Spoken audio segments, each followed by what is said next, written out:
말라기 4장 1절에서 6절에 있는 말씀까지 함께 한 목소리로 합독하겠습니다. 만군의 여호와가 이르노라. 보라, 영광로 불 같은 날이 이르리니 교만한 자와 악을 행하는 자는 다 지푸라기 같을 것이라. 그 이르는 날에 그들을 살라 그 뿌리와 가지를 남기지 아니할 것이로되 내 이름을 경외하는 너희에게는 공의로운 해가 떠올라서 치료하는 광선을 비추리니 너희가 나가서 외양간에서 나온 송아지같이 뛰리라. 또 너희가 악인을 밟을 것이니 그들이 내가 정한 날에 너희 발바닥 밑에 재와 같으리라. 만군의 여호와의 말이니라. 너희는 내가 호렙에서 온 이스라엘을 위하여 내 종 모세에게 명령한 법 곧 율례와 법도를 기억하라. 보라, 여호와의 크고 두려운 날이 이르기 전에 내가 선지자 엘리야를 너희에게 보내리니 그가 아버지의 마음을 자녀에게로 돌이키게 하고 자녀들의 마음을 그들의 아버지에게로 돌이키게 하리라. 돌이키지 아니하면 두렵건대 내가 와서 저주로 그 땅을 칠까 하노라 하시니라. 아멘. 말라기 시대에 살았던 이스라엘 백성들은 여호와의 날을 기다렸습니다. 그들이 기다렸던 여호와의 날은 이스라엘의 영광, 이스라엘이 영광스럽게 세상 가운데에 드러나는 그런 날이었습니다.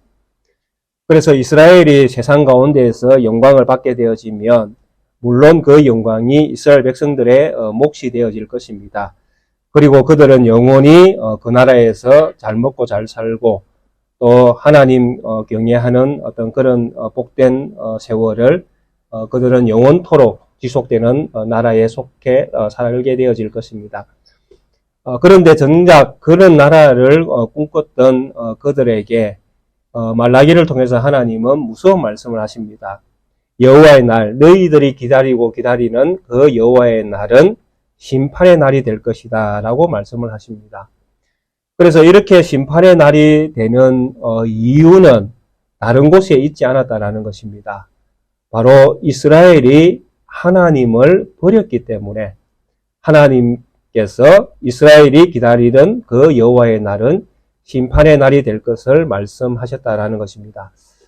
참으로 여호와의 날을 기다렸던 이스라엘 백성에게는 청천벽력과 같은 하나의 말씀이십니다. 그들에게는 소망이 그날 밖에는 없는 어떤 그런 삶을 그들은 살았을 것입니다. 또 그들의 인생의 모든 것들을 그날의 소망을 두고 살았을 것입니다. 그런데도 불구하고 그들에게 내리는 하나님의 사자의 말씀은 너희들이 기다리는 그의 날, 여호와의 날은 소망의 날이 아니라 너희들을 심판하는 날이 될 것이다라는 것입니다. 참으로 이런 어떤 그 하나님의 어떤 말씀, 선지자를 통해서 들려지는 이런 말씀들을 듣게 되어지면 참으로 소망 가운데 살았던 사람들은 정말 의의가 없을 것입니다. 또 더 나아가 어쩌면 하나님을 향해서 살았던 것들이 무가치하게 되어지는 그 상황을 만나게 되어지면 그들은 절망이 아니라 어쩌면 스스로 목숨을 끊을 수도 있을 그런 아픔을 경험할 수도 있을 것입니다. 그런데 이렇게 결론이 나게 되어지기까지 그러면 이스라엘에게 이런 말씀이 내려지는 이유, 그들에게 심판이 내려지는 이유, 그것이 도대체 무엇입니까? 바로 그들이 믿는 하나님과 성경이 말하는 하나님이 달랐다라는 것입니다. 궁극적으로.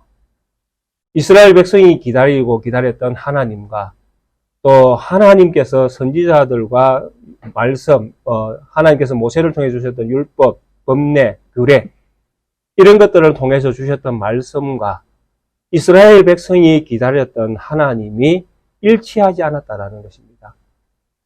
그래서 이런 어떤 문제를 우리는 참 성경을 통해서 많이 발견하게 되어진다라는 것입니다.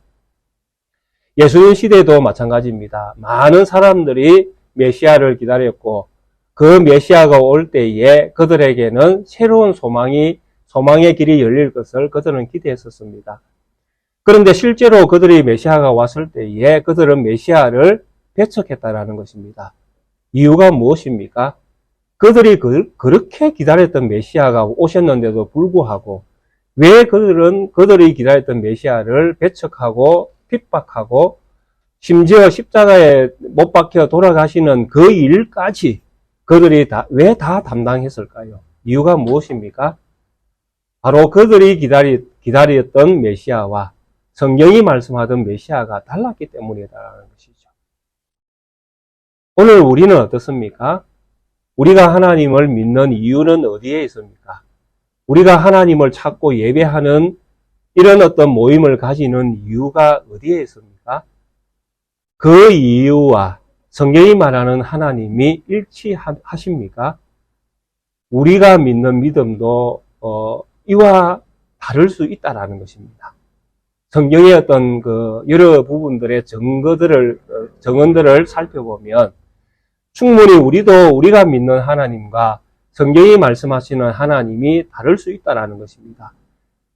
그렇게 되어지면 결국 우리에게도 마라나타, 주 예수여 어서 오시옵소서. 우리도 그날을 기다리면서 주님을 끝없이 예배하고 섬기고 봉사하고 헌신을 하면서 우리는 살아가고 있습니다.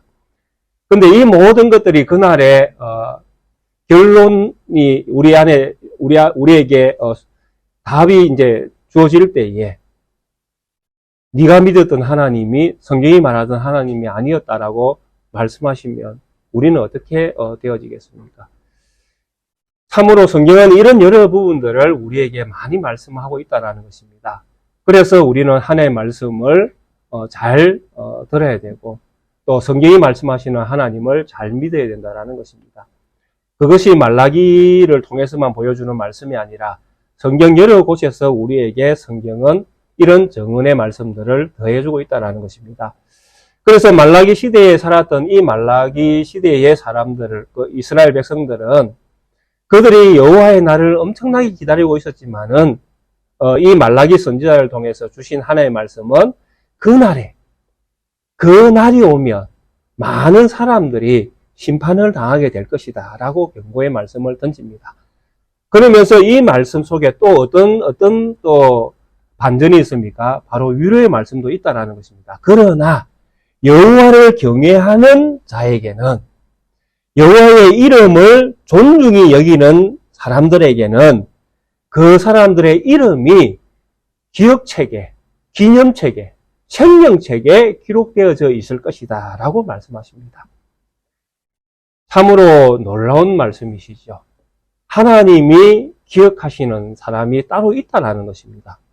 하나님이 기억하시고 하나님이 인정하시고 하나님이 믿음이 있다라고 이야기하는 부류의 또 다른 사람들이 있다라는 것입니다. 그 사람들이 누구입니까? 여호와를 경외하는 사람들입니다. 어떻게? 성경이 말씀하시는 하나님, 그 하나님을 믿고 따르고 경외하는 사람들. 그런 사람들의 이름은 하나님이 기억하시고 그런 사람들의 이름은 생명책에 기록되어져 있을 것이다 라는 것입니다. 그리고 그날에 그 사람들만 하나님이 그 사람들만 특별한 소유로 삼겠다라고 말씀합니다. 특별한 소유라는 것은 하나님의 보석과 같은 귀하고 귀한 존재로 하나님이 그들을 여겨주시겠다고 말씀하시는 부류입니다. 그들만이 하나님의 사람입니다. 그들만이 하나님의 백성이고 그들만이 하나님이 인정하시는 하나님의 자녀가 되는 것입니다. 그들이 누구입니까? 말라기 시대에 많은 사람들이 옳은 길로 가고 있다라고 여겼던 그 부류에 속하지 아니하고 좁은 길로 갔던 여호와를 경외하는 길로 갔던 하나님께서 주신 말씀을 끝까지 의지하고 믿었던 그 사람들만이 여호와께서 인정하시는 남겨진 여호와의 특별한 소유가 될 것이다 라고 말씀하시는 것입니다. 오늘 우리의 시대도 마찬가지입니다. 많은 믿음의 사람들, 일하고 행하는 사람들이 넓은 길을 가기를 좋아합니다. 편안한 길을 가기를 좋아합니다. 십자가 지는 길을 멀리합니다. 사랑하는 일을 등한히 합니다. 오히려 그런 것들을 귀찮아하고 하찮은 일로 생각하고 그것은 저급한 사람들만, 힘없는 사람들만 하는 일로 생각하면서 그렇게 치부해버리는 많은 사람들의 길이 있습니다. 그러나 하나님께서 우리에게 믿음의 길을 어떻게 말씀하셨습니까? 바로 누구든지 나를 따라오려거든 자기 자신을 부인하고 네 십자가를 지고 나를 쫓아와야 된다고 말씀하셨다는 것입니다. 그 길로 가지 아니하면 누구도 천국 백성이 될 수 없다는 것입니다. 그래서 우리는 이 마지막 시대에 말라기 시대에 주신 말씀이 아니라 우리 시대에 우리에게 주시는 말씀으로 말씀들을 들어야 된다는 것입니다. 그 시대의 사람이 달랐습니까? 아닙니다. 그 시대의 사람이나 오늘 우리 시대의 사람이나 사람은 똑같은 사람입니다. 종교성을 가지고 종교심을 가지고 또 믿음의 행위를 하는 그 모든 일에서도 사람의 어떤 방식이나 행동이나 또 사람의 선택 기준은 크게 달라진 것이 없습니다. 다만 달라진 것이 있다면 문화, 정치, 경제 여러 가지 환경들은 달라져 있겠지만 그 사람은 그 사람이었다라는 것입니다. 이 달라진 문화 속에, 이 달라진 정치 속에, 이 달라진 배경 속에, 환경 속에 우리는 어떤 길을 갈 것인가 하는 것이 중요한 문제가 되는 것입니다. 믿음의 길이 무엇인지를 묻고 믿음의 행위가 무엇인지를 묻고 믿음으로 달려가는 바른 정도의 길이 무엇인지를 묻고 우리는 그 길로 갈 때에 우리가 이 시대에 하나님의 생명체에 기록된 하나님의 신자로 우리는 남겨져 있게 되어지는 것입니다.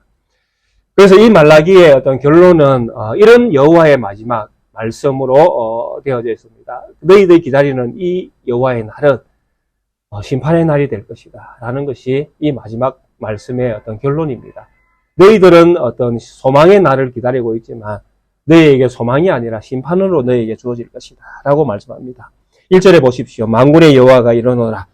보라, 용광로 불같은 날이 이르리니 교만한 자와 악을 행하는 자는 다 지푸라기가 될 것이라. 그 이르는 날에 그들을 살라 그 뿌리와 가지를 남기지 아니할 것이다 라고 말씀합니다. 용광로 불과 같은 날이 이르겠다고 말씀합니다. 심판의 날이 이릅니다. 이 용광로 불에 남겨질 것은 아무것도 없습니다. 다 뿌리채 불살라질 것을 말씀합니다. 그 불살라지는 그 대상이 누구입니까? 교만한 자와 또 여호와를 경외하지 아니하는 악을 행하는 사람들입니다. 교만한 자, 악을 행하는 자. 이 사람들이 용광로 불에 살라지는 그 대상자가 될 것이라고 말씀을 합니다.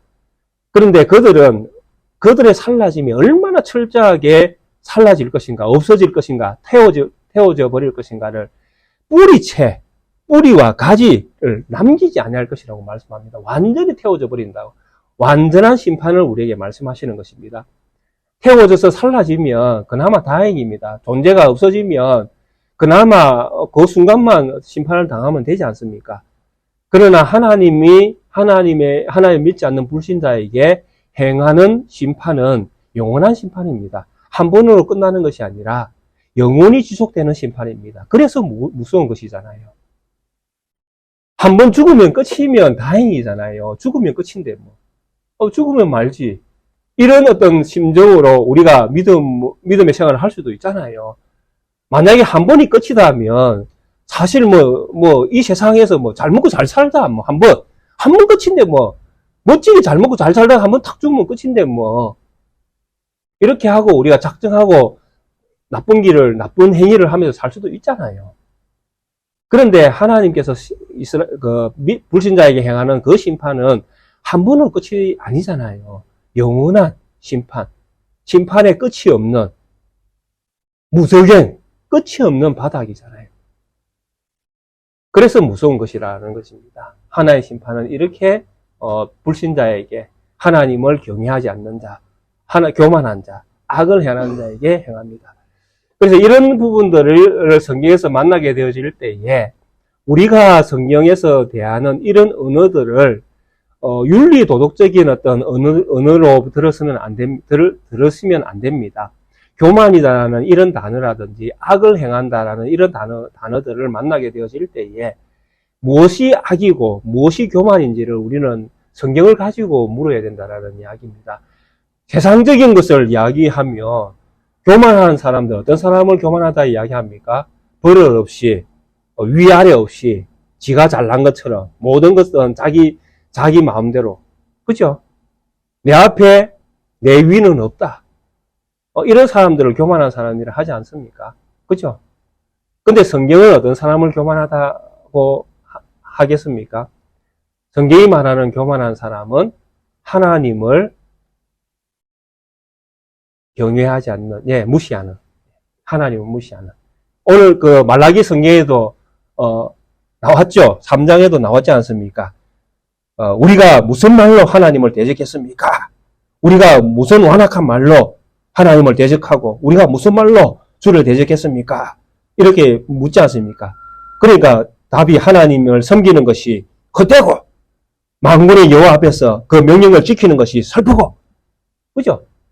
그게 하나님 앞에서 하나님이 없다 하면서 사는 것, 그런 모습들. 하나님을 믿는다고 하면서 하나님이 없다 하는 그런 생각으로 사는 것. 그게 바로 교만이에요. 그러니까 교만은 도덕적인 단어가 아닌 거예요. 교만한 사람은 우리가 교만한 사람이 될 수도 있다라는 이야기잖아요. 그럼 우리가 교만하다라는 이야기는 하나님을 무시하는 것이죠. 요즘 이런 세월을 만나면, 악한, 되게 나쁜 일 많이 하는 사람이 잘 살고, 선한 일을, 우리가 생각하는 선한 일을 많이 하는 사람이 가난하게 되어지고, 또, 코로나 이런 세월이 끝이 없잖아요. 지금 부산도 일주일에 하루에 5,000명 이상씩 지금 나오고 있잖아요. 제가 걸리고 나니까 또 보게 되더라고요. 얼마나 걸리는지. 5,000명, 6,000명. 하루에도 끊임없이 지금 나오고 있잖아요. 끝이 없잖아요. 이런 세월들을 만나면 하나님이 진짜 계시는가? 우리 이런 생각, 이런 말도 하기도 하잖아요. 사실 우리가 살면서. 진짜 하나님 계시면 어째 이런 일이 끝이 없노? 하나님 계시면 좀 저렇게 나쁜 어떤 병은 좀 이렇게 없애주시고, 또 너무 기니까 우리가 생각할 때 너무 길잖아요. 지금 벌써 4년, 5년 되어 가지 않습니까? 너무 길잖아요. 그러니까 하나님 계시면 좀 이것도 좀 막아주시고, 또 나쁜 이런 전쟁을 계속 일으키려고 자꾸 이런 힘을 모으는 그런 어떤 나라나 이런 것들을 보면, 좀 하나님 계시면 좀 이 전쟁도 좀 막아주시고, 좀 이렇게 편안한 세월을 주시면 안 좋겠나? 이러면서 우리가 푸념으로 할 때에 하나님이 안 계신 것처럼 우리가 그런 푸념도 늘어놓지 않습니까? 이런 것들이 다 하나님을 무시하는 거예요. 왜? 역사를 주관하시는 분이 하나님이신 것을 우리는 전적으로 믿어야 된다는 것입니다. 우리가 할 수 있는 일이 무엇이 있습니까? 없잖아요. 그래서 하나님이 하시는 그 일에 대해서 우리는 겸손하게 인정하는 것이 믿음이에요. 하나님이 계시는가 안 계시는가, 하나님이 계시면 왜 이렇게 안 하시는가, 이런 것을 우리가 반문하는 것이 아니라 하나님이 행하시는 일로 모든 것들을 바라보고 인정하고 믿어야 된다는 것입니다. 하나님의 계획이 있겠지, 하나님의 뜻이 있겠지, 하나님의 어떤 방법이 어떤 때에 하나님의 방식대로 그 일들이 진행되어 가겠지. 그것을 우리는 인정을 해야 된다는 것입니다. 왜? 우리가 바꿀 수 없는 문제니까요. 우리가 할 수 없는 영역이잖아요. 그래서 그 모든 세상 우주 만물을 주관하시는 분이 하나님이신 줄 우리가 믿는다면 우리는 그 믿음으로 언제나 살아가야 된다는 것입니다. 그 믿음에 변함이 없어야 그것이 믿음이잖아요. 우리 집사님들, 우리 장로님들, 천지 만물을 주관하시는 분이 우리 하나님이신 줄 믿으십니까? 예, 그러면 그 믿음으로 사셔야 되는 것이죠. 달리 다른 어떤 방식, 다른 생각을 거기에 더할 이유가 없다라는 이야기입니다. 그것을 믿으면. 근데 우리는 끊임없이 묻고 우리 스스로 답하고 우리 스스로 바꾸려고 하고 그런 일을 많이 행한다는 것이죠. 그래서 이 말라기 시대에 많은 사람들이 다른 길로 가게 되는 것입니다. 자기 것을 더 보태려고 하니까, 자기 생각을 보태려고 하니까 자꾸 하나님이 달라져야 되는 거예요. 내가 원하는 하나님을 만들어내야 되니까, 내가 원하는 때에 하나님 뜻이 이루어져야 되니까 그런 하나님을 내가 만들어내야 되는 것이잖아요. 그래서 계획이 바뀌고 생각이 바뀌고 목표가 바뀌고 가는 길이 바뀌게 되는 것입니다. 그러니 믿음이 달라질 수밖에 없죠. 그래서 심판의 메시지가 던져지는 것입니다. 그날은 보라, 용광로 불같은 날이 이르리니 교만한 자와 악을 행하는 자와 똑같습니다. 무엇이 악입니까? 하나님이 첫 번째 천지 만물을 창조하시니라. 그 천지 만물 창조한 그 생명, 그 동산에 생명나무와 선악을 알게 하는 나무가 있더라. 그리고 선악을 알게 하는, 여기서 선은 무엇이고 악은 무엇이냐? 이미 답은 정해져 있잖아요. 성경이 우리에게 주신 답은 이미 정해져 있단 말입니다. 무엇이 선이고 무엇이 악입니까? 선은 하나님을 믿는 것이 선이고, 악은 하나님을 믿지 않는 것이 악이잖아요. 그게 선악이잖아요. 아담이 하나님을 믿으면 뭐 해야 됩니까? 하나님의 말씀대로 살아야 되죠. 아닙니까? 선악을 알게 하는 나무의 실과를 먹지 마라. 무엇이 정답입니까? 안 먹는 것이 정답이잖아요. 그게 선입니다. 이해되십니까? 선악을 알게 하는 나무의 실과를 먹지 마라. 안 먹는 것이 선이고 먹는 것이 악인 거예요. 정답은 너무 간단합니다. 어려운 게 전혀 없어요, 성경이. 우리가 어려워하지 성경은 어려운 게 없다니까요.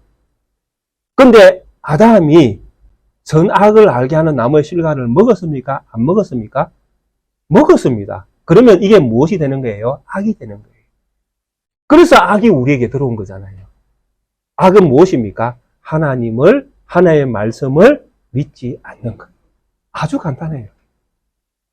교만은 하나님을 무시하는 것. 하나님이 없다 하는 것. 악은 하나님의 말씀을 바꾸는 것. 하나님을 믿지 않는 것. 그게 악이에요. 이런 사람들이 설 자리는 없는 것입니다. 그들이 어디에 서겠습니까? 용광로 불과 같이 그것이 그날이 임할 때에 그들은 초계와 같이 그들은 줄기, 뿌리까지 완전히 사라지게 될 것입니다. 그러나 2절에 내 이름을 경외하는 너희들은 누구요? 여호와의 이름을 경외하는. 여기서 경외라는 것은 어떤 의미가 되겠습니까? 여호와 하나님을 믿는 자, 말씀을 믿고 따르는 자, 하나님의 말씀에 순종하는 자. 맞죠? 교만한 것과 악한 것을 비교해보면 그게 반대되는 것이 여호와를 경외하는 자 아니겠습니까? 이런 자들에게는 너희에게는 공의로운 해가 떠올라서 치료하는 광선을 비추리니 너희가 나가서 외양간에서 나온 송아지 같이 뛸 것이다. 이렇게 이야기합니다. 하나님을 경외하는 사람들에게는 언제나 무엇이 함께하는가 하면 공의로운 해가 함께합니다. 이 공의로운 해를 옛날 성경에서는 의의 태양이라고 그렇게 아마 되어 있었을 것입니다. 그 성경이 바뀌기 전에, 그죠? 의의 태양. 이게 의로운 태양이 계속 비치는 것입니다. 이 말씀은 무슨 의미냐 하니까, 하나님을 경외하는 사람한테는 의가 계속 비춰준다는 이야기입니다. 그러면 어떻게 되겠습니까?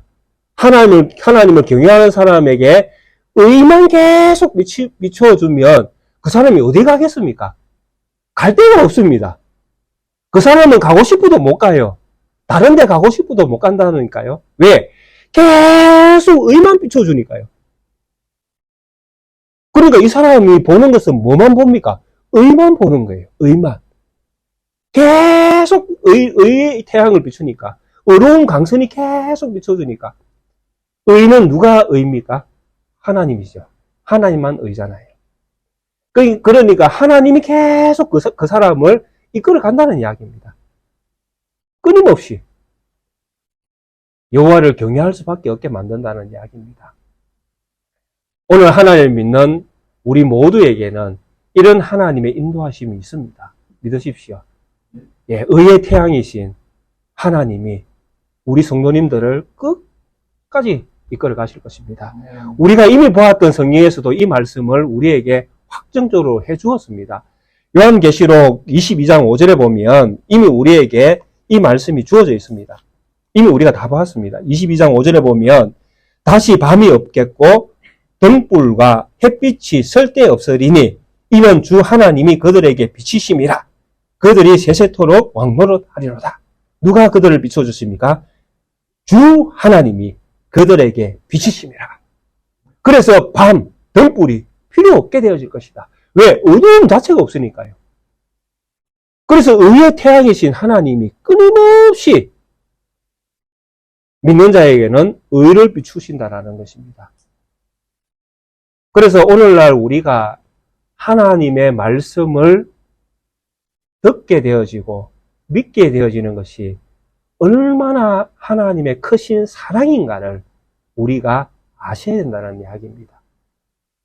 내가 어느 날 하나의 말씀이 들려진다 그러면 그것은 하나님의 역사이십니다. 하나님이 성도를 사랑하기 때문에 그에게 의의 태양을 비추시는 것입니다. 그때 무엇을 해야 됩니까? 감사하시고 찬양하시고 송아지같이 뛰셔야 됩니다. 기뻐서 놀랍게 하나님의 이름을 찬양하셔야 됩니다. 누구도 아닌 우리 하나님이 영광을 받으셔야 됩니다. 그분이 여러분들에게 의의 태양을 비추셨기 때문에. 오늘 어떻습니까? 여러분들의 가슴 속에, 여러분들의 머리, 생각 속에 하나님의 능력의 말씀이 던져지고 있습니까? 의의 태양이 비춰지고 있습니까? 하나님의 이름 여호와를 경외하십시오. 하나님을 찬양하십시오. 그 기쁨은 말할 수 없는 기쁨입니다. 외양간에 갇혀있던 짐승이 외양간에서 풀려나는 기쁨입니다. 자유를 느끼는 기쁨이죠. 우리가 악에 매여 있었잖아요. 죄에 매여 있었잖아요. 그 죄에서 벗어나는 기쁨은 세상이 주는 기쁨하고는 비교가 안 됩니다. 그래서 우리는 뛰어야 되고 감사해야 되고 찬양해야 되고 기도해야 되고 말씀 보아야 되고 능력으로 십자가를 져야 되는 것입니다. 그것이 믿는 자가 가야 될 길이지요. 사도행전 3장에 보시면 베드로 이하 사도들이 성전에 올라가다가 안전뱅이를 일으키는 놀라운 기적의 장면들이 있습니다. 그때 사도 베드로가 말하죠. 은과 금은 내게 없거니와 내게 있는 것으로 너에게 주노니 주 예수 그리스도의 이름으로 일어나 걸어라. 무엇을 주었습니까? 우리의 구세주이신 예수 그리스도의 이름을, 예수 그리스도에 대한 믿음을, 예수 그리스도가 우리의 구세주이심을 이 안전뱅이에게 명령했다라는 것입니다. 선포했다라는 것입니다. 그때 안전뱅이에 어떤 이적이 일어났습니까? 안전뱅이가 일어나 걷게 되어지는 기적을 경험합니다. 그때 안전뱅이는 성전에 어떻게 올라간 걸로 성경은 기록을 하고 있습니까? 그가 걷기도 하고 뛰기도 하고 얼마나 좋았겠습니까? 늘 앉아 있었던 자가, 늘 앉아서 국을 하던 자가 일어나서 걷게 되어지는 놀라운 기적을 경험합니다. 근데 이 경험을 주신 분이 누구입니까? 주 예수 그리스도.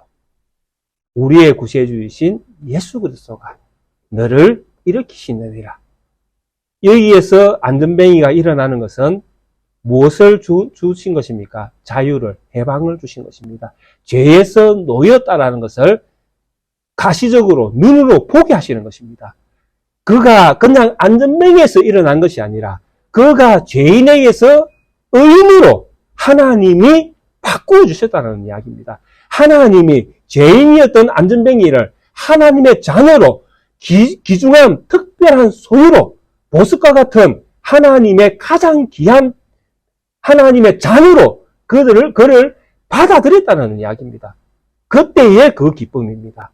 그것이 걷기도 하고 뛰기도 하는데 예양간에서 나온 소가 너무 기뻐서 뛰는 것처럼 그렇게 뛰는 기쁨을 우리 하나님은 그날에 우리에게 주시겠다고 말씀하십니다. 그날은 심판의 날이 되겠지만 여호와를 경외하는 너희에게는 그날은 소가 양간에서 뛰어나와 자유함을 얻은 그 기뻐 날뛰는 그 기쁨이 너희에게 있을 것이다 라고 이야기합니다. 어린아이가 피리를 부를 때에 우리는 함께 춤춰야 되죠. 하나님이 우리에게 주신 구원의 능력을, 구원의 은총을 기뻐하고 감사하면서 우리는 춤춰야 됩니다. 하나님이 이 코로나 시기를 우리에게 허락하시면 이 어려운 시기에 우리 믿는 성도들은 금식하며 기도해야 됩니다. 아닌가요? 그게 성도의 자세입니다. 하나님이 어려움을 주셨으면 그 어려움 주신 분이 우주 만물을 다스리시는 분이 하나님이신 줄 우리가 믿으시면 그 하나님 앞에 우리 자신을 돌아보는 기회로 이 세상이 왜 이렇게 망해져 가고 있는지를 돌아보는 기회로 그러면서 하나님 앞에 겸손하게 하나님 우리의 연약함을 불쌍히 여겨 주옵소서. 우리에게 자비를 더하여 주옵소서. 이 어려운 시기에 믿는 우리의 믿음이 약해지지 않도록 붙들어 주옵소서. 얼마나 많은 사람들이 교회를 떠났습니까? 코로나 시기에 교회 오지 마라 하니 아이고 잘됐다. 교회도 오지 마라 하네. 아이고 우리 이제 놀러 한번 가보자. 다 집에서 숨어 있을 때에 우리는 그동안 못했던 거 한번 해보자. 이럴 수도 있잖아요. 그러나 우리에게는 이 어려운 시기가 기회가 되어야 되는 것이죠. 믿음을 지키는 기회, 믿음을 돌아보는 기회, 하나님 앞에 엎드리는 기회. 우리의 연약함을 하나님이 보게 하실 때에 우리는 우리의 기회로 삼아야 된다는 것입니다. 그것이 성도의 자세입니다. 어렵다고 하나님이 없다 하는 것이 아니라 힘들다고 하나님이 계시느냐 이렇게 묻는 것이 아니라 우리 자신을 돌아보는 성도가 진정한 믿음을 가진 성도입니다. 그렇게 해야 됩니다. 그게 성도입니다. 이 세상에 어려움을 당하는 많은 사람들을 불쌍히 여겨달라고 우리가 기도해야 되지 누가 기도할 것입니까? 온 세상이 불바다가 되고 물바다가 될 때에 누가 기도해야 됩니까? 저희들이 기도해야 되잖아요. 우리가 깨어 있어야 됩니다. 우리가 기도해야 됩니다. 이렇게 망해져 가는 이 세상이 정말 하나님 앞에서 하나님의 자비하심이 그래도 이 어려운 가운데에 이 심한 어떤 심판 가운데에도 하나님의 자비가 남겨지도록 그 안에 남겨진 성도들이 구원에 참여되어질 수 있도록 우리가 우리의 믿음을 지켜낼 수 있도록 우리는 이 시대에 우리가 함께 남겨진 자로 기도하는 자가 되어야 된다는 것입니다. 제가 우리 모두 금식 기도합시다 라고 하지 않아도 우리 모든 성도님들은 깨어 자기의 처소에서 기도하는 성도로 살아가셔야 된다는 것입니다. 여기가 좋사오니 라고 하면서 너무 편안합니다. 나만 편안하면 되지 그러면서 사는 것이 아니라 그 편안함을 주신 곳에서 무릎을 꿇을 수 있는 성도가 진정한 성도입니다. 편안함을 누리는 것이 아니라 편안한 중에 우리 자신을 돌아보고 겸손하게 하나님의 말씀하심 앞에 귀 기울일 수 있는 것이 성도인 것입니다. 2절에서 이런 성도가 정말 하나님께서 주시는 그 기쁨을 맛보게 되어질 것입니다. 또 3절에 이렇게 말합니다. 또 너희가 악인을 밟을 것이니 그들이 내가 정한 날에 너희 발바닥 밑에 재와 같을 것이라. 만군의 여호와의 말이라. 만군의 여호와의 말씀은 1.1획도 틀리지 않고 그대로 성취가 되어질 것입니다. 지금 악인이 득세하고 있습니까? 악인이 잘 되는 것처럼 보이십니까? 두려워하지 마십시오. 겁내지 마십시오. 부러워하지 마십시오. 그들은 우리의 발바닥에 재가 될 뿐입니다. 그들은 아무것도 아닙니다. 그들의 부귀 영화는 잠시 잠깐입니다. 한낱 그냥 지나가는 하루에 불과할 뿐입니다. 그러나 우리가 얻게 되어지는 영광은 영원한 영광입니다. 우리의 승리는 하나님이 우리에게 주시는 승리입니다. 그래서 우리의 승리는 절대로 변화되지 아니하고 없어지지 아니하고 영원히 지속되어지고 우리가 밟는 그 영광, 우리가 얻게 되어지는 그 영광은 영원한 영광입니다. 그 영광의 발 아래에 누가 있습니까? 악인들이 존재하게 될 것입니다. 그래서 오늘 우리에게 소망이 있는 것입니다. 십자가를 지고 살아가는 우리에게 소망이잖아요.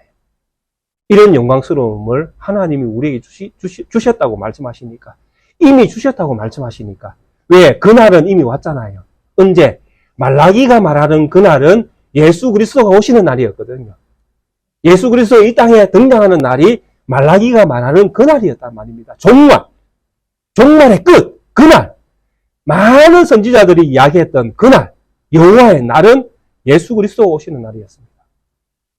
그때부터 세상은 끝난 세상이 되었다라는 이야기입니다. 그래서 그날에 하나님이 믿는 성도들을 구별해서 특별한 소유로 삼고 악인들을 믿는 성도의 발 아래에 두었다라고 말씀하시니 이미 우리에게 이 말씀은 성취된 말씀이다라는 것입니다. 그래서 우리는 지금 이 세대에 본받고 부러워하고 또 세상이 잘 되는 악한 자가 잘 되는 것을 덕시하는 것을 부러워할 이유가 전혀 없다라는 이야기입니다. 이미 승리는 우리가 가지고 있으니까. 그래서 이런 승리를 미가 7장 10절에서도 우리에게 말씀을 해주고 있습니다. 언젠가는 미가도 하게 되겠지만 미가 7장 10절에 보면 나의 대적이 이것을 보고 부끄러워하리니 그는 전에 내게 말하기를 네 하나님 여호와가 어디 있느냐 하던 자라. 그가 거리에 진흙같이 밟히리니 그것을 내가 보리로다. 아멘? 예. 나의 대적이 이것을 보고 부끄러워하게 될 것이라는 것이죠. 이제 결과를 보고 부끄러워하게 됩니다. 누가? 나의 대적이. 그럼 어떤 그 결과가 무엇입니까? 그가 전에, 그 대적이 전에 우리에게 믿는 자에게 말하기를 네가 믿는 하나님이, 네가 믿는 여호와가 도대체 어디 있느냐 하면서 자기는 잘 먹고 잘 살았다는 것이죠. 그런데 그날에 어떤 일이 일어납니까? 그렇게 말하던 그가 거리의 진흙같이 밟히는, 내 발에 밟히는, 진흙같이 밟히는 그런 존재가 될 것이고 그것을 내가 볼 것이다. 미가가 말하고 있습니다. 똑같은 말씀이죠. 얼마나 하나님의 이 심판이 완벽하고 완전하십니까? 그래서 하나님이 여러 선지자를 통해서 이런 말씀을 주셨다라는 것은 이미 이 말씀은 하나님의 말씀으로 완전하게 되었다라는 것이죠. 1.1억도 없어지지 않는다 했으니까. 그래서 우리는 이 믿음으로 사셔야 되는 것이죠.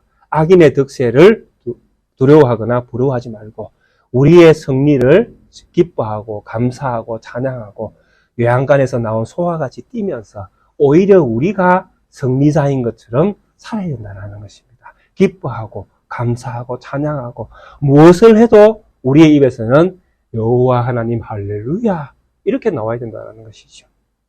4절에 뭐라고 이야기합니까? 너희가 내가 호렙에서 온 이스라엘을 위하여 내 종 모세에게 명령한 법 곧 율례와 법도를 기억하라라고 이야기합니다. 이런 시대에, 이런 말라기 시대에 많은 그리스도인들이 여호와를 경외하는 너희는 그래서 이런 시대가 되어질 때에 여호와의 날을 기다리면서도 심판을 당할 수밖에 없는 그런 어떤 걸음을 걸어가고 있는 많은 사람들이 무리 가운데에 너희가 섞여 살아가는 그런 세월 가운데 너희가 있다 할지라도 너희는 모세에게 준 나의 법도와 규례를 기억하라. 그것을 믿고 순종하라는 것이죠. 모세에게 준 규례와 법도가 무엇입니까? 하나님을 사랑하고 이웃을 내 몸과 같이 사랑하는 것. 사랑이죠. 말라기 시대의 이스라엘 백성들은 누구를 사랑하지 않았습니까? 하나님을 사랑하지 않았습니다. 이웃을 사랑하지 않았습니다. 그 증거가 무엇입니까? 제사 제도에서 눈먼 것, 더러운 것, 병든 것, 훔친 것 들었지 않습니까? 11조 안 들었지 않습니까? 11조를 안 들었다는 이야기는 하나님 앞에도 봉사를 섬김을 다하지 않았지만은 누구에게도 이웃에게도 안 했다는 이야기죠. 왜? 그들의 가장 가까운 이웃인 제사장들이 굶어 죽게 되었으니까. 그리고 고아와 객들이 이 11조로 드린 그 즐거움에 참여하지 못하게 되었으니까. 가장 가까운 이웃까지도 다 버렸지 않습니까? 오늘 우리의 삶이 어떻습니까? 하나님을 사랑하십니까? 우리의 이웃을 사랑하십니까? 어려운 형편 가운데 있는 이웃들에게 우리의 어떤 큰 것을 나누라는 것이 아닙니다. 아주 작은 것이라도 나눌 수 있는 마음을 우리가 가져야 되는 것입니다. 정말 우리 교회가 그런 일들을 해야 되죠. 교회가 못하면 개인이 해야 되죠. 그렇게 해가면서 우리 교회가 정말 이 세상에서 살아있는 교회로 살아가야 되는 것입니다. 살아있어야 되죠, 우리도. 우리가 가만히 있으면 우리는 죽은 교회잖아요. 우리도 살아 움직여야 되잖아요. 믿음이라는 것은 나아가는 것입니까? 살아가는 것입니까? 삶의 방향을 쫓아가는 것입니까? 그렇게 나아가는 그런 우리의 어떤 성숙함이 교회를 통해서도 또 개인의 삶 속에서도 이것이 자라나야 되는 것입니다. 5절에 보라, 여호와의 크고 두려운 날이 이르기 전에 내가 선지자 엘리야를 너에게 보내리라 말씀합니다. 그리고 그가 오면 아버지의 마음을 자녀에게로 돌이키게 하고 자녀들의 마음을 아버지에게로 돌이키게 하여 돌이키지 않는 자들에게는 저주로 그 땅이 저주를 받을 것이라 이야기합니다. 엘리야에 대한 이야기, 세례 요한에 대한 이야기는 너무 방대해서 사실 이 말라기를 하면서까지 다 할 수는 없을 것 같습니다. 간단하게 말씀드리면 선지 엘리야를 보내겠다고 했는데 이 엘리야는 예수님께서 말씀하신 대로 세례 요한입니다. 그래서 세례 요한이 오게 되어질 때에 그가 외쳤던 메시지는 회개하라, 천국이 가까이 왔느니라. 그래서 많은 사람들을 하나님의 백성으로 회개해서 회개의 길로 돌아오게 해서 그들의 마음이 하나님께로 향하도록 돌이키는 사역을 할 것입니다. 자, 이런 어떤 여호와의 날이 이르기 전에 라고 말씀합니다. 여호와의 날이 이르기 전에, 메시아가 오기 전에 내가 선지자를 보내겠다고 말씀합니다. 이것이 무엇입니까? 이것이 무엇입니까? 하나님의 사랑이십니다. 심판이잖아요. 여호와의 날은. 근데 심판이 오기 전에 하나님이 먼저 무엇을 주십니까? 희망을 주시죠.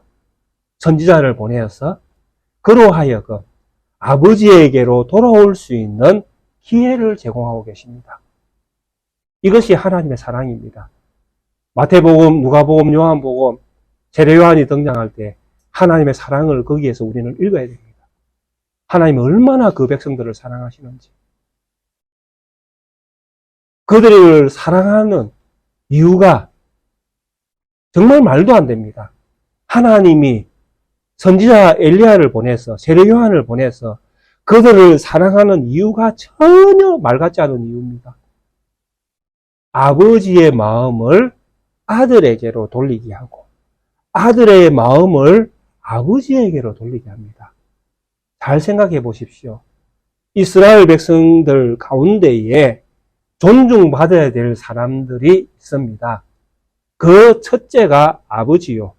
그 둘째가 성생입니다. 장로. 근데 이 두 부류의 사람들을 왜 성경이 존중하라고 말씀하시는가 하면 아버지에게 하나님의 말씀이 맡겨져 있습니다. 장로에게 하나님의 율법이 맡겨져 있습니다. 그래서 이들을 존중하라고 하는 거예요. 아버지가 자녀에게 무엇을 물려주기 때문에 그렇습니까? 하나님을 물려주기 때문에 그렇습니다. 하나님이 어떤 분이신지 그 하나님에 대한 믿음의 도리를 아버지가 자녀에게 물려주는 것입니다. 그래서 개혁교회가 유아세례를 베푸는 것입니다. 자녀가 태어나면 그 자녀에게 아버지가 믿음의 유산을 물려주는, 믿음의 유산으로 자녀가 태어난 것을 우리가 인정하는, 그래서 우리가 유아세례를 하는 것입니다. 물론 자라서 고백은 다르겠지만은, 달라질 수도 있겠지만은, 이런 성경의 어떤 가르침을 통해서 아버지가 자녀에게 믿음을 물려주는, 또 믿음을 상속시켜주는 그런 성생이기 때문에 아버지가 존중받을 위치에 있는 것입니다. 왜? 아버지를 존중한다는 것은 아버지가 믿는 하나님, 아버지가 들고 있는 하나님의 말씀, 그것을 존중한다는 것이니까요. 성생에 대한 것도 똑같은 이야기죠. 정생 사람을 존중하는 게 아니잖아요. 그에게 맡겨진 말씀을 존중하고 그에게 들려져 있는, 그에게 선포되어지는 하나님, 그 하나님을 존중하라는 것이잖아요. 그래서 사람을 존중하게 되어지는 것입니다. 그런데 아버지의 마음이 아들에게로, 아들의 마음이 아버지에게로 돌이키게 하겠다는 이야기는 상호 간에 이미 틀어져 있다는 이야기잖아요. 틀어져 있으니까 돌아와야 되잖아요. 일치되어져 있다면 돌아올 이유가 없잖아요. 그러니까 틀어져 있으니까 돌아오잖아요. 하나님의 말씀이 아버지로부터 자녀에게로 상속되지 못하고 있는 상황입니다. 아들 또한 아버지를 존중하지 않고 있는 상황입니다. 이런 상황인데 하나님은 무엇을 베푸십니까? 자비를 베푸십니다. 선지 엘리야를 보내서 그들의 마음을 돌아오게 하겠다. 하나님이 이 약속대로 엘리야를 보내셨습니다. 세례 요한이 이 땅에 오셨습니다. 2000년 전에 오셨죠. 그가 어디에서 외쳤습니까? 광야에서 외치는 자의 소리가 있어 가로되 회개하라, 천국이 가까이 왔느니라. 그가 외쳤던 장소가 어디입니까? 광야인 것을 기억하십시오. 그가 광야에서 외쳤습니다. 예루살렘 성전에서 외친 것이 아니라 화려한 성전에서 회개하라, 천국이 가까이 왔느니라 라고 외친 것이 아니라 광야에서 외치는 자의 소리가 있어 가로되 회개하라, 천국이 가까이 왔느니라. 그리고 예수님께서 말씀하십니다. 너희는 왜 광야에 나갔느냐? 무엇을 보려고 너희는 광야에 나갔느냐? 화려한 옷을 입은 자를 보려고 갔느냐? 아니면 잘 먹고 잘 사는 그런 것들을 배우려고 갔느냐? 아니다. 광야는 선지자를 만나는 곳이다 라고 말씀하셨습니다. 진정한 회개는 광야로 나가야 됩니다. 아시겠습니까? 진짜 믿음이라는 것은 화려한 성전으로 올라가는 것이 아니라 말씀이 있는 광야로 나가는 것이 바로 진짜 믿음이다라는 것입니다. 오늘날 많은 교회가 화려한 것들을 찾아서 지금 움직이고 있잖아요. 좋은 건물, 많은 사람, 좋은 능력 있는 사람들이 모이는 교회, 그런 것들을 꿈꾸고 우리가 믿음의 생활하는 사람들이 많이 있잖아요. 물론 그곳에 하나님의 말씀이 있을 수도 있습니다. 그러나 진정한 하나님의 말씀은 광야에 있습니다. 낮은 곳에, 아무도 알아주지 않는 곳에, 그곳에서 하나님의 말씀은 울려 퍼지고 있습니다. 그리고 그것을 들으려고 나가는 사람은 아주 소수의 사람들, 예수님께서 자비를 베푸는 사람들, 이때에 자비를 베풀어서 자비의 은총을 힘입을게 남겨진 사람들, 그 사람들은 거리로 갈 것이다라는 것이죠. 우리 성도님들 광야로 나가십시오. 그곳에서 하나님의 선지자를 만나십시오. 그곳에서 울려 퍼지는 회개하라, 천국이 가까이 왔느니라 라고 선포되어지는 하나님의 말씀을 들으십시오. 그곳에서 믿으십시오. 그곳에서 믿음을 발견하십시오. 그리고 그곳에서 선지자의 상을 여러분들이 얻으십시오. 그러하지 아니하면 내가 그 땅을 저주하리라. 6절 결론. 그리하지 아니하면 내가 그 땅을 저주하리라. 그 땅은 어느 땅입니까? 예루살렘이 세워져 있는 이스라엘 예루살렘 아닙니까? 그 땅은 어떻게 되어졌습니까? AD 70년에 하나님이 오늘 말라기에 주신 말씀처럼 그 땅을 저주 내리셨습니다. 하나님의 말씀은 1.1억도 없이 그대로 성취되어졌습니다.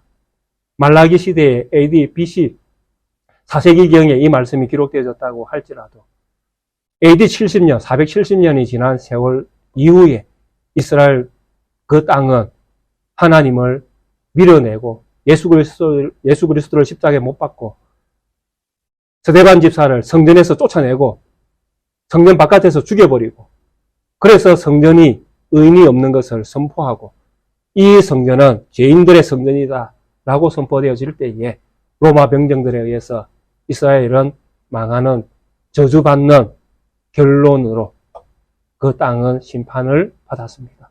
여호와의 날은 심판의 날이 되어졌습니다. 그러나 우리에게 남겨진 그리스도인, 우리에게는 그 심판의 날에 우리의 이름은 생명책에 기록되어져 있습니다. 여기 계신 우리 모든 낙교회 성도님들은 하나님이 기억하시는 기념책에 기록되어져 있습니다. 생명책에 기록되어져 있습니다. 여호와를 경외하는 믿음을 가졌기 때문에 기록되어져 있습니다. 그 믿음으로 구원 주신 하나님의 그 구원의 능력 앞에 외양간에서 나온 송아지처럼 뛰십시오. 즐거워하십시오. 감사하십시오. 우리가 받은 구원이 얼마나 큰가를 몸소 체험하면서 우리의 시대에 믿는 자로 살아가십시오. 네. 이것이 우리의 행복입니다. 이것이 우리의 믿음의 능력입니다. 우리 모든 성도님들에게 이 믿음 충만하시기를 주의 이름으로 축원드리겠습니다. 함께 찬송가 357장 찬양 드리시겠습니다.